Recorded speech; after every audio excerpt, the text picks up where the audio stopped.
Stephen PHAR KUOL has been appointed as the interim leader of the Sudan People's Liberation Movement in Opposition, SPLMIO, replacing RIEK MACHAR, who remains under house arrest.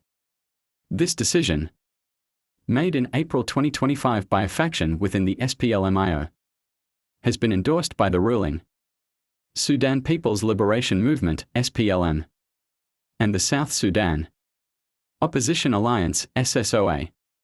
KUOL, who serves as South Sudan's Minister of Peacebuilding, announced the interim leadership team, appointing Lesubolu Duru Wongo as Deputy Chairperson and Agok Marcour Kerr as Secretary General. He emphasized that this arrangement is temporary and aims to maintain the SPLMIO's functionality during Machar's detention. However, the appointment has led to internal divisions within the SPLMIO.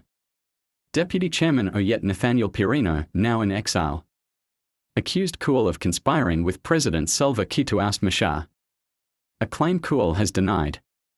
While some SPLMIO members support KUOL's leadership, others loyal to Machar have rejected the move, leading to a factional split within the party.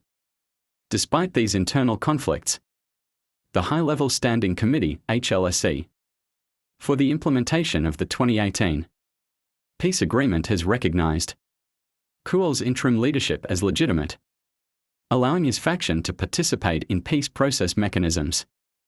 The situation remains fluid, with ongoing tensions and concerns about the stability of the 2018 peace agreement amid the SPLMIO's internal divisions.